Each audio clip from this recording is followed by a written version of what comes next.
explain 3 different ideas to you today. The first one is, what is debt, what is credit, and what is a non-recourse debt. Now, this is very, very important, so pay attention. One, credit is lenders giving you X amount of money that you could use, okay? But it does not mean that you actually use the money. It's just credit. It's just there for you to be able to tap into it whenever you want, but you haven't actually tapped into it. So credit is an amount of money that a lender is willing to lend you, but you haven't tapped into it, but the money's there if you ever want it, okay? Now, let's talk about 2, debt.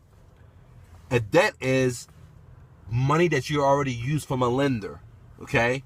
So again, a debt is a credit that used to be there, that you used it, now is debt. And now debt breaks down to 2 parts, as Rich Dad Poor Dad said. Part number 1 is bad debt.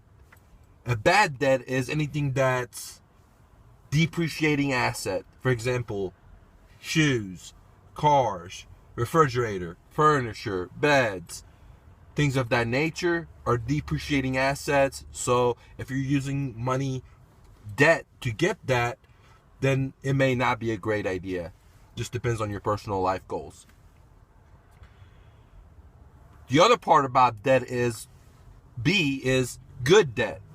And good debt is things as in what I call income producing assets, or what Rich Dad calls income producing assets, which means that you borrow money to ascertain that asset, but that asset constantly drips money into your pocket positively.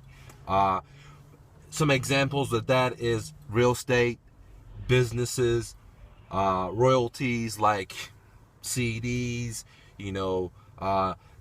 any kind of patents, things of that nature, so on and so on, or income producing websites that constantly generate your money without you being there, or you could even be there, so whatever. So good debt is borrowing money, investing it in something that's going to produce you money, and it's going to pay its debt coverage off, and you're going to have positive cash flow from it. Okay, so that's good debt. Now, the reason I really made this video is for point number 3, okay, which is called non-recourse debt.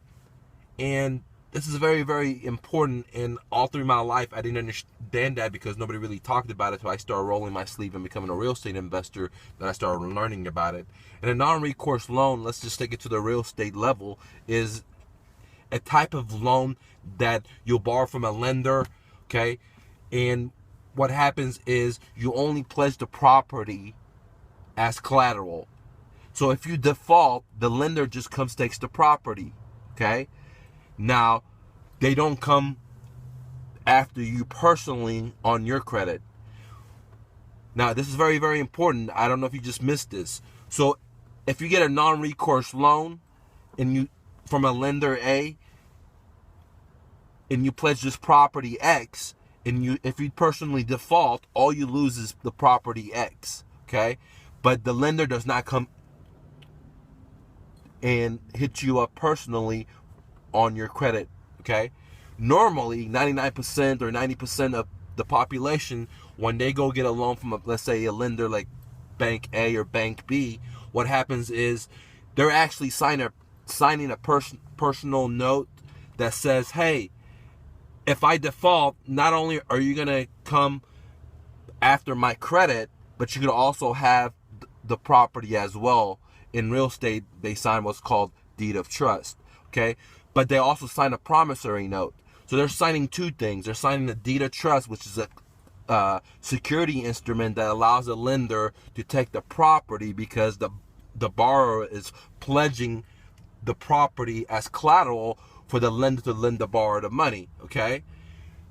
But at the same time, they're also signing a promissory note that says, hey, Mr. Lender, not only are you going to take the property, but more importantly, if I don't make the payments, you could also come attack me and sue me personally and ruin my credit personally, and actually sue me and for the differences. So what I do is I always negotiate a non-recourse loan.